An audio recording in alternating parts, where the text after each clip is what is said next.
মিলে জড়িত বা ওই সময় উইটনেস ছিল ওরা। জি। আর ঘটনাটা 1980 সালের দিকে, অনেক আগের অনেক আগের ঘটনা। তো এই কারণে আমি বলছি না কোথায়, তবে এটা বৃহত্তর বরিশালের যে কোনো একটা জেলায় হবে।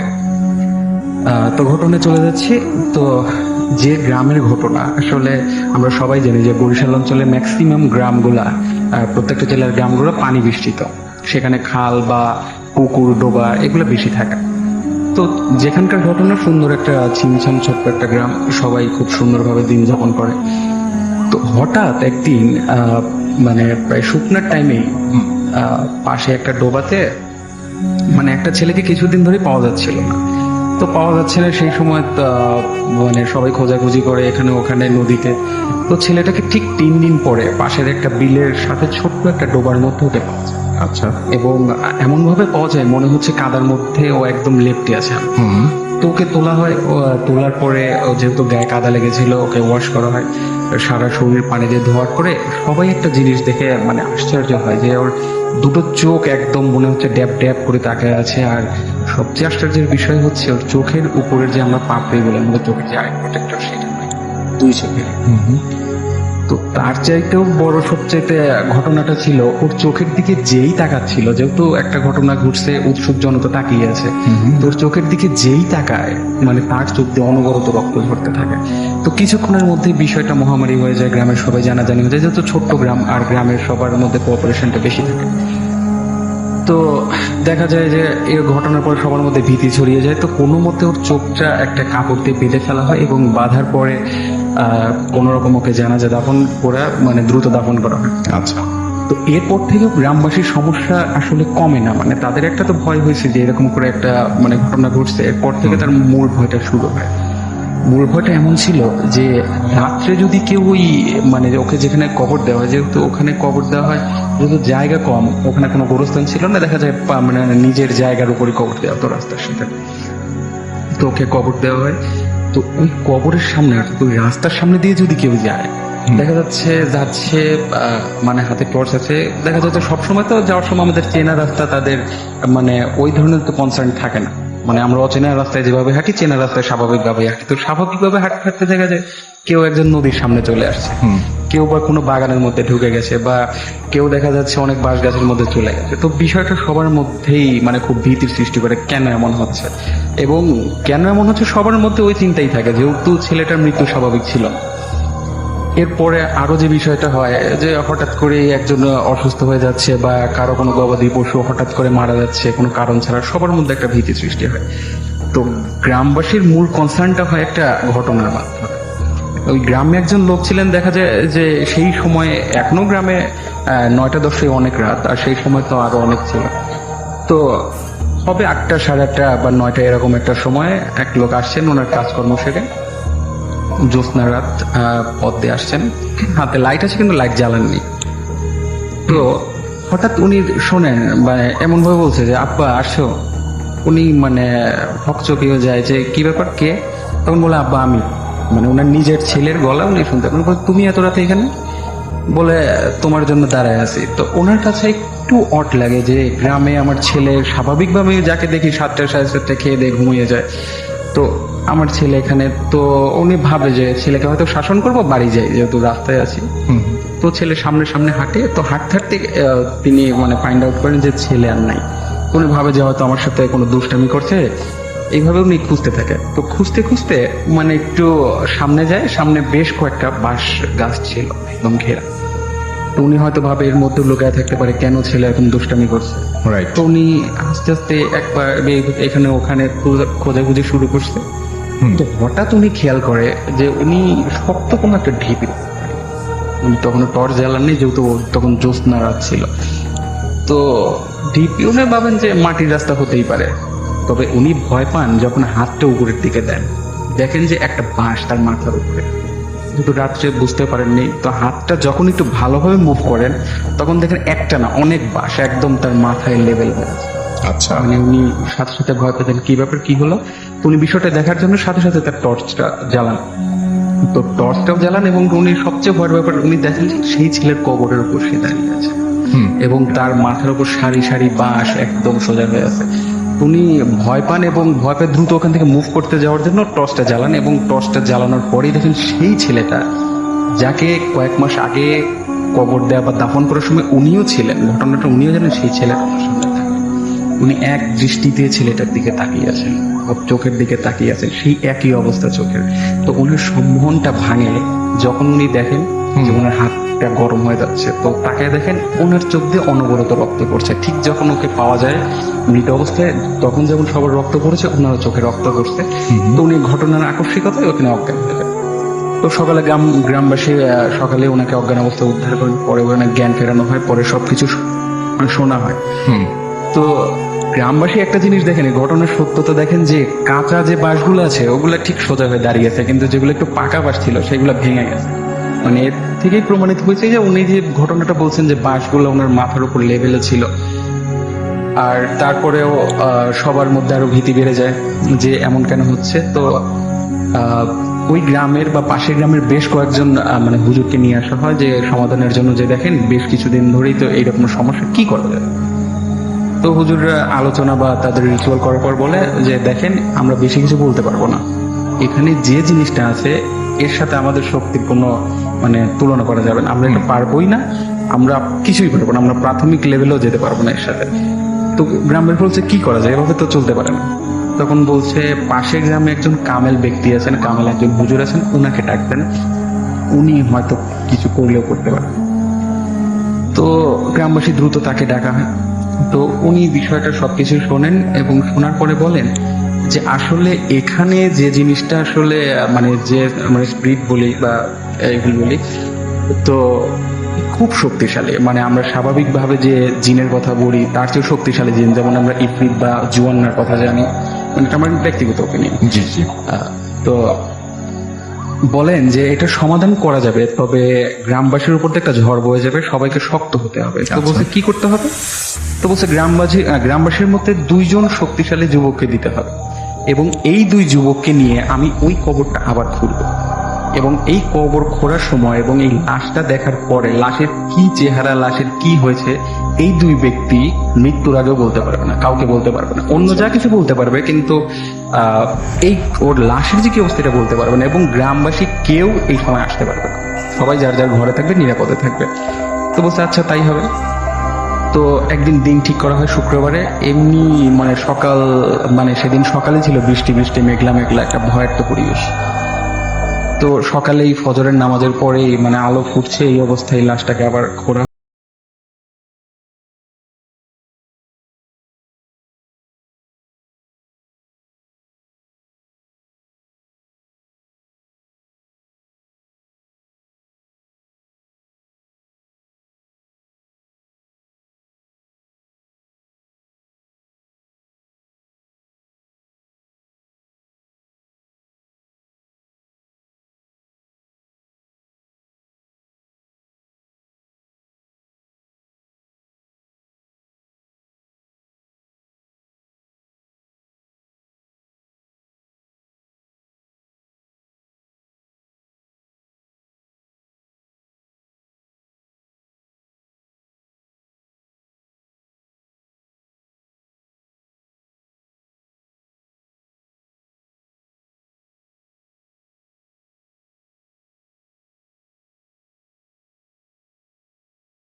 নিজের মধ্যে কোন স্পিরিট হাজির করে এবং ওকে মানে লাশটাকে যে 2 টুকরা মানে নারকেল গাছের 2 টুকরার মধ্যে রাখা হয়েছিল, উপরের টুকরা হুজুর ধরে ওর দিকে ছুঁড়ে মারেন এবং তখন ওর একটু ভয় হয়, মানে হুজুর নিজের একটু শক্তি ওকে দেখান।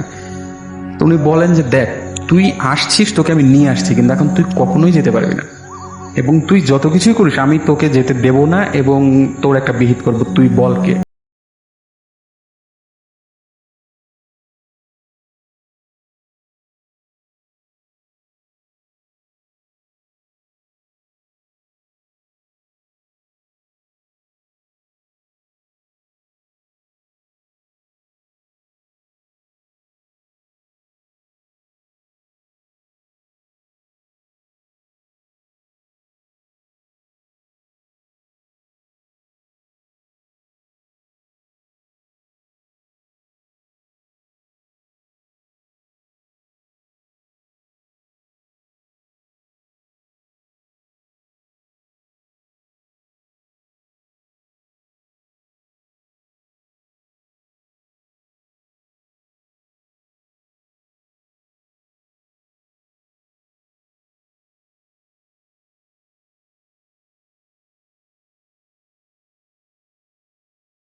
শুনে আসি ঘটনাটি এবং আমাদের প্রথম অতিথি যার ঘটনাটা আপনাদের ভালো লেগেছে অনেক বেশি, তিনি তার দ্বিতীয় ঘটনা যাচ্ছেন। চলুন শুনে আসি। আসসালামু আলাইকুম। আসসালাম। আপনার অনেক ডিমান্ড এবং এই ঘটনাটাও আশা করছি যে ভালো হবে। ওকে, ইটস ফয়সাল এগেইন, এসেছি মধ্যবাড্ডা থেকে। জি। তো এখন যে ঘটনাটি বলবো এটা আমার মানে নিজের কাজিনের সঙ্গে ঘটায়। বলা জফরের পরেও তারপর থেকে মাইগ্রেনের সমস্যা এবং প্রচুর সমস্যা, এবং আমার নিজের কাজিন এবং নিজে এটা শেয়ার করছি। ওকে, থ্যাংক ইউ সো মাচ। আপনাকে অনেক অনেক ধন্যবাদ। আপনার দ্বিতীয় ঘটনাটা অনেক মজার এবং ভালো লেগেছে নিশ্চয়ই, আশা করছি। তো যাই হোক, এখন যেটা করবো সেটা হচ্ছে যে আমরা আরেকটা ঘটনায় যাব এবং এই ঘটনাটিও খুব অদ্ভুত। এবং এই ঘটনাটার আগে আমি একটু বলে নেই যে এই ঘটনাটি বেসিক্যালি একজন আমাদের স্টুডিওতে আসার কথা ছিল এবং অনেকদিন ধরেই তিনি আসতে চাচ্ছেন কিন্তু কোনোভাবে সময় করতে পারছেন না। তো এই ঘটনাটা আমি সম্ভবত আগে পড়িনি, আজকে যেহেতু সময় আছে আজকে তো পড়ে ফেলতে চাই, আর যদি পড়েও থাকি তাহলে দ্বিতীয়বার আবার পড়তে অসুবিধা নাই। যাই হোক, মাছ মারা নেশা ছিল। তো একদিন সেদিন ছিল রবিবার, সকালে নানু আসছে আমাদের বাড়িতে, এসে আব্বুকে বলছে কি যে আজকে চলো দুজন মাছ মারতে যাই। তো আব্বু যথারীতি কাজকর্ম ফেলাই থুয়ে মানে মাছের খাদ্য নিয়ে কপোতাক্ষ নদীতে মাছ মারতে গেছিল। যাওয়ার সময় যে জায়গায় আব্বু এবং নানু মাছ মারতেছিল তার উল্টো দিকেই শ্মশান ছিল। তো শ্মশানের নানু ছিল শ্মশানের ওই পাশে আর আব্বু ছিল শ্মশানের এই পাশে, দুজনে দুই জায়গায় বসে ছিপ দিয়ে মাছ মারতেছে। তো সকাল মনে 9টার দিকে যায় বসছে, তো 10টার দিকে আব্বু একটা বড় রুই মাছ পাইছে, নানু একটা মাছও পায় নাই। তো এইভাবে আব্বু 4-5টা মাছ পাওয়ার পরে ততক্ষণও নানু কোনো মাছ পায় নাই। আচ্ছা।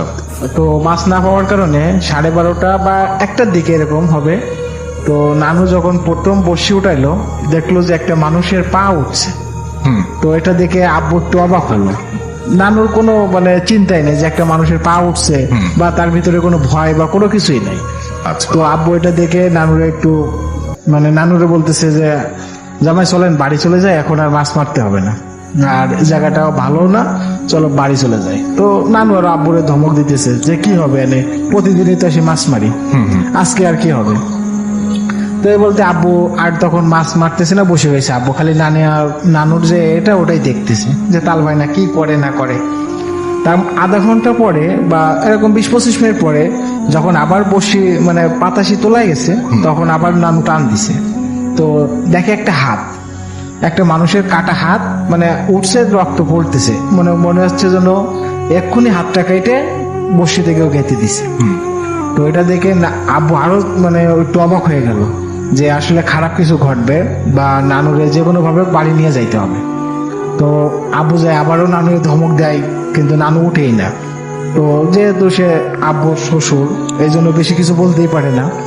আর আব্বু বসে বসে দেখে ওটা কি হচ্ছে কি না হচ্ছে। তো এইভাবে মনে করেন অনেক সময় কেটে গেল, যে 3টার দিকে যায়, 3টা অথবা 4টে, মানে আসলে কিছুক্ষণ আগে নানু যখন আবার বসে তুলছে, তখন দেখে শুধুমাত্র একটা মানুষের মাথা আর সারা মুখে ধাড়ি, মানুষটা খিলখিল করে হাসতেছে। তো এটা দেখে নানু তখন একটু অবাক হয় বা নানু একটু চিৎকার দিয়ে ওঠে। তখন আব্বু একটু সাইডে ছিল, সাইডে ছুটে যায়, দেখে যে এই অবস্থা, ছিপে ওরকম মানুষের মাথাটা টুলের ভিতরে আটকানো রয়েছে। তো নানুরে আব্বু অনেক ধমক দিল, তারপরে ছিপটা ভাঙিয়ে দেওয়ার পরে আব্বু জোর করে নানুকে বাসায় নিয়ে চলে আসলো। তো ভয় পাওয়ার কারণে নানু বাসায় আসলো, যখন আসার পরে নানুর প্রচুর পরিমাণ জ্বর। তো নানু তখন আমাদের বাসায় ছিল, আমাদের বাসা থেকে বিকালবেলা আবার মামার এসে নিয়ে যাওয়ার পরে সেই জ্বর অবস্থায় বাড়িতে নিয়ে যায়। এইভাবে অনেকদিন অসুস্থ ছিল, মানে 3-4 মাস মতো অসুস্থ থাকার পরে আস্তে আস্তে নানু মানে শুকায় মারাই গেছিল। থ্যাংক ইউ সো মাচ আপনার ঘটনার জন্য, আপনাকে অনেক ধন্যবাদ। আমি ভাবছি যে আপনাদের জন্য একটা মেইল পড়বো, এবং এই মেইলটা একটু ছোটই হবে, এবং আমি পড়ে শোনাই, দেখেন কেমন লাগে আপনাদের কাছে, ভালো লাগতেও পারে। তো যেভাবে আয়নার ঘটনাটাই শুনে ফেলি, এবং এটা হচ্ছে মালদ্বীপ থেকে পাঠানো একটি ঘটনা। তাহলে আমরা এর পরের ঘটনাটা আমরা পরে কোনো একদিন শুনবো। আজকে ইমনের ঘটনা যেটা মালদ্বীপের, সেটাও মালদ্বীপের ঘটনা। আজকে আমরা আয়নার ঘটনা শুনি, যেটা হচ্ছে আপনাদের বহু কাঙ্ক্ষিত ঘটনা, এবং আপনারা বহুবার এই ঘটনাটি চেয়েছেন এবং এই ঘটনাটি আমাদেরকে প্লে করতে বলেছেন। চলুন এই ঘটনাটি আমরা আজকে শুনে আসি। আসসালামু আলাইকুম রাসেল ভাই, এবং সবাইকে সালাম জানাচ্ছি। আসসালামু আলাইকুম। আমি মালদ্বীপ থেকে বলছি, আমার নাম রনি, এবং আমি আজকে যে ঘটনাটা শেয়ার করতে যাচ্ছি সেটা অ্যাকচুয়ালি আমার সাথে ঘটা এবং একজন সিকিউরিটির সাথে ঘটা। আমি মালদ্বীপসে একটা প্রাইভেট কোম্পানিতে জব করি, আইটিতে। তো আজকে বিগত অনেক বছরই থাকা হচ্ছে মালদ্বীপসে। তো আমার লাইফের 3rd টাইম একটা ঘটনা ঘটছে, যেটা আমি আজকে শেয়ার করতে যাচ্ছি। তো আমি মালদ্বীপসে যে কোম্পানিতে কাজ করি আইটির, সাধারণত আমার কোম্পানিটা বেসিক্যালি বেশিরভাগ সময়ই এখানকার যে রিসোর্টগুলো আছে সেই রিসোর্টের প্রজেক্টগুলো নেয় বড় হওয়াতে। তো নর্মালি আমরা যে নেটওয়ার্ক সাইটে যে কাজগুলো করি, সাধারণত দিনের বেলা অনেক গরম, প্রচন্ড গরম হওয়াতে 32-33 এরকম তাপমাত্রা হওয়াতে, যেমন বিশেষ করে রাতে বিকেল থেকে আমাদের কাজটা শুরু হয়। বিকেল থেকে দেখা গেছে রাত্র 2টা-3টা, কখনো 4টা পর্যন্ত বেজে যায়। তো গত 10 দিন আগের ঘটনা এটা। আমি কাজ করতেছি, তো ওখানে আমি যে রিসোর্টটা কাজ করতেছি সেই রিসোর্টটার নাম আমি বলছি না, কারণ ওটা খুব পরিচিত একটা বিষয়, সেটা অনেকেই চেনে বা জানে এই গ্রুপটা। তো মূলত যে ঘটনাটা সেটা হলো আমি রাত আনুমানিক 12:30-1টার দিকে, ওখানকার যে প্লেসটা ওটার নাম বলা হয় আপনার মহাল, ওরা ওটাকে মহাল নামে পরিচিত। তো ওখানে সবকিছু অ্যান্টিক জিনিস দেওয়া থাকে, অলমোস্ট আছে ওইখানে অনেক অ্যান্টিক জিনিস আছে, অনেক পুরাতন জিনিস আছে, যেগুলো সাধারণত মোটামুটি 200-300 বছর আগের জিনিসও আছে এখানে, ওরা কালেক্ট করছে এগুলো। তো ওখানে যে বিষয়টা সেটা হলো আয়না নিয়ে। আমি ওইখানে ওয়াইফাই লাগানো ছিল, সেটা আমি রিমুভ করে অন্য জায়গাতে লাগানোর জন্য রাতে গিয়েছি, আমার বস আমাকে ওখানে পাঠিয়েছে। তো যাওয়ার পরে নর্মালি আমি ওয়াইফাই যে এপিটা সেটা আমি রিমুভ করে অন্য জায়গায় ওটাকে আবার পুনরায় লাগালাম। তো লাগানোর পরে আমি সেটা হলো ম্যাক্সিমাম গ্রাউন্ড থেকে ওপর পর্যন্ত ম্যাক্সিমাম লাইক দ্যাট 15 ফিট 15 ফিটের মতো হবে। তো লাগানোর পর আমি উপর থেকে নিচের দিকে তাকালাম, আমার মনে হচ্ছিল যে সেখানে কেউ বসে আছে। তো বসে থাকার ক্ষেত্রে রাতের বেলা এত রাতে সিকিউরিটি ছাড়া কাউরে অ্যাকচুয়ালি অ্যালাউ না, শুধুমাত্র আমরাই পারমিশন নিয়েছি রাতে কাজ করার জন্য, বাট ওখানে কারোরই থাকার কথা না। যাই হোক, তো আমি উপর থেকে দেখলাম কি যেন বসে আছে। তো আমি অ্যাকচুয়ালি ওটা নিয়ে বেশি একটা মাথা ঘামালাম না, আমাকে সিকিউরিটি থাকতেই পারে, বাট আমি কনফিউজ ছিলাম যে অন্ধকারে আমি বুঝতেছিলাম না উপর থেকে যে আসলে কি ঘটনা, ওখানে কে বা কি আসলে বিষয় হতো। তো আমি উপর থেকে আপনার যে সাধারণত আমরা লেডার বলি, এখানে মই বলা হয় আমাদের বাংলাদেশে আঞ্চলিক ভাষায়, তো আমি ওটা দিয়ে নিচে নামলাম। নামার পরে আমি সামনে আগাতে থাকার পরে সেখানে যে আয়নাটার কথা আমি বললাম, সেই আয়নাটা ওখানে ছিল। তো আমার মনে হচ্ছিল যে কেউ একজন চেয়ারে বসে সেই আয়নাটা দেখতেছে। তো আয়নাটা দেখতেছে, তো আমি ভাবলাম যে পাগল টাগল নাকি, এত রাত্রে আয়না দেখতেছে, তাও অন্ধকারের মধ্যে বসে বসে, বুঝা যাচ্ছে না আসলে চেহারাটা। তো এটা ভাইবা যে আমার যে ব্যাগটা ছিল, আমার যে আপনার সম্ভবত সামগ্রী ছিল, আমি সেই ব্যাগটার ভিতরে সবকিছু রাখার জন্য আমি শুধুমাত্র জাস্ট ডান দিকে একটু ঘুরছি। তো ঘোরার পরে ব্যাগটা হাতে নিয়ে কাঁধে নিয়ে পরে আমি আবার বাম দিকে ঘুরলাম। ঘোরার পরে দেখি কিচ্ছু নাই, শুধু আয়নাটা ও চেয়ারটা টেবিলটা করা ওখানে। আমি তেমন একটা আমি কনফিউজ ছিলাম আসলে ঘটনাটা কি। তো সর্বোপরি আমি সামনে যাওয়ার পরে যেটা আমার সাথে ঘটলো, আমি সামনে যাওয়ার পরে মনে হচ্ছে যে আয়নার ভিতর থেকে কেউ একজন আমাকে বলতেছে তুই এখানে কি করতেছিস। এটা শোনার পরে মানে আমি খুব শক, আমি প্রচন্ড পরিমাণে ভয় পেলাম। ভয় পাওয়ার পরে আমি ডানে বামে কোনো কিছু না ভেবেই আমি পিছন দিকে হাঁটা শুরু করলাম, আয়নার দিকে তাকিয়ে। তো হাঁটতে হাঁটতে একটা পর্যায়ে আমি মানে প্রচন্ড সিরিয়াসলি, যখন আমাকে বলছে যে তুই এত রাতে এখানে কি করতেছিস, শুদ্ধ বাংলায় আমাকে বলতেছে তুই এত রাতে এখানে কি করতেছিস। তো আমি খুব একটা ভয় পাওয়ার পরে আমি যখন পিছনে হাঁটলাম, তো অ্যাকচুয়ালি বিচের সাইডে জিনিসটা করা, আমার কাছে প্রত্যেকটা ছবি আছে, আমি সম্পূর্ণ ফুটেজ গুলো পরের দিন যখন আমি বিকেল বেলা ওখানে গেছি আমি সবগুলো ফুটেজ নিয়েছি। আমি প্রত্যেকটা পিকে আমি পাঠিয়ে দেবো রাসেল ভাই আপনাকে, আশা করি লিখেলাম, আপনি সবাইকে দেখাবেন, কোনো সমস্যা নেই।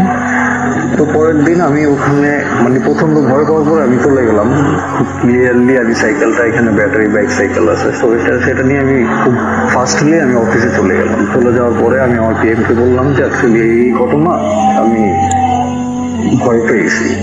তো আমার মানে মলদ্বীপের যে ভাষা, সেই ভাষায় আমাকে বলতেছে নো প্রবলেম। তো আমি বললাম আচ্ছা ঠিক আছে, কোনো প্রবলেম, বাট আমি পারবো না, কারণ আজকে রাতে আমি কোথাও কাজ করতে যেতে পারবো না, সিরিয়াসলি আমার খুব ভয় লাগছে। তো পরের দিন সকালবেলা আমি ওখানে গেলাম, সরি সকালে না, আমি ওখানে 3:30-4টার সময় গেলাম। যাওয়ার পরে আমি ছবি তুললাম, সবকিছু বললাম। তো সে সিকিউরিটিতে যে থাকে নাইট ডিউটিটা করে, উনি হচ্ছে নেপালের একজন লোক। সাধারণত এখানে অধিকাংশ সিকিউরিটি নেপাল। তো ওনাকে আমি জিজ্ঞেস করলাম আচ্ছা আপনি তো এখানে রাত্রে ডিউটি করেন, তো আপনি কি এই ধরনের কোনো প্রবলেম ফেস করছেন কখনো? তো সে আমাকে বলতেছে আপনি কিভাবে জানেন? তো আমি বললাম যে আমি গতকাল রাতে এরকম কাজ করতে আসছি, তো আমি এরকম আমার সাথে হয়েছে। তো হওয়ার পর উনি আমাকে বলতেছে যে অ্যাকচুয়ালি এটা খুব ন্যাচারাল একটা জিনিস, আমি প্রতি রাতেই একটা মুহূর্তে দেখি, ঠিক এক্স্যাক্টলি সেই 12টা 12:30 1টা-1:30টার মধ্যে আমি দেখি। তো আমি তাকে বললাম যে আপনি কখনো ভয় পান নাই বা আপনাকে কখনো কিছু বলে নেই? না, প্রতি রাতে এরকম ভয় মাঝে মধ্যে। দেখা গেছে যে ওই সময়টা এখন আমার মানে সম্পূর্ণ আমার আইডিয়া হয়ে গেছে, আজকে 3 মাস হয়েছে এই জায়গাটা কমপ্লিট হয়েছে, এটা এখানে আসছে 3 মাস হয়েছে। তো আমার এটা আইডিয়া হয়ে গেছে, ঠিক এক্স্যাক্টলি ওই টাইপটুকুতে আমি বাইরে থাকি, আমি কখনো এটার ভিতরে থাকি না। একদিন আমি প্রচন্ড ভয় পেয়েছি। তার সাথে হয়েছে হলো ওই আয়নাতে আপনার মানে দূর থেকে একটা লাইট পড়ে বিধায় মহলের যে লাইটগুলো আছে সেই লাইটগুলো রিফ্লেক্স করাতে সিকিউরিটি যেখানে বসে ওইখানে একটু প্রবলেম হয়, চোখে পড়ে লাইটটা। সেই জন্য সে একদিন গেছে রাতের বেলা, সেখানে একটা মানে নর্মালি যে ওয়াটার প্রুফ লেদার গুলো ইউজ করা হয় সেটা দিয়ে ঢাকার জন্য। তো পরে উনি ঢাকতে গেছে পরে উনি বলতেছে যে তুই আমাকে কেন ঢাকতেছিস, মানে ওনাকে বলছে ওনার দেশের ভাষায়।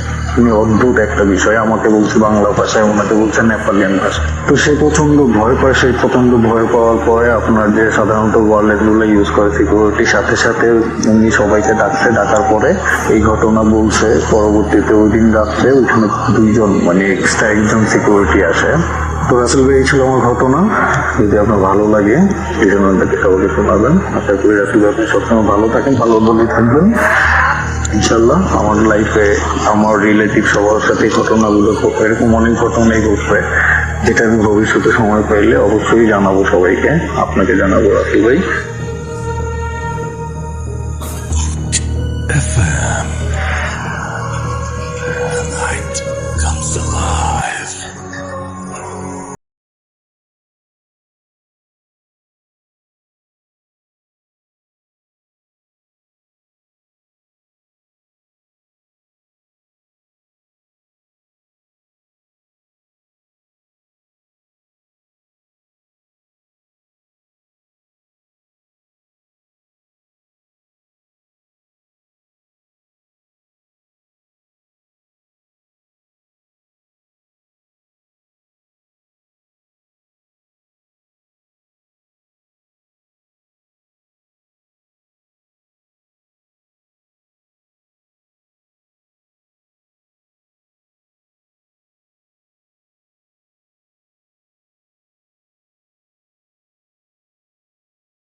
যে তার চেহারা আয়নায় দেখা যাচ্ছে না। অনেকে দেখেন যে তার পেছনে হয়তো কেউ একজন দাঁড়িয়ে আছে, পেছনে তাকিয়ে দেখেন আসলে কেউই নেই।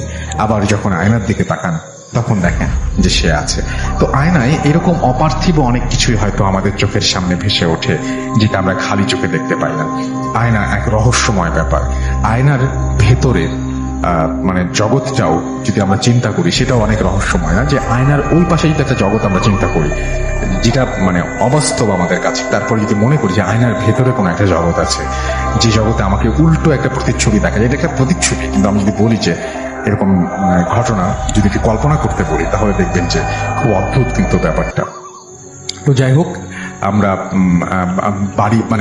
বাড়িতে যেরকম আয়নায় এরকম অনেকের প্রতিচ্ছবি ভেসে উঠতে দেখি, ঠিক একইভাবে আমরা যখন বাসে করে বা গাড়িতে করে যাই তখনও অনেকে কেউ রিয়ার ভিউ মিররে অনেক কিছু দেখে ফেলেন। তো এই আয়নায় এই ব্যাপারগুলো কেন দেখি, এই উত্তর তো আমাদের কাছে নাই। তবে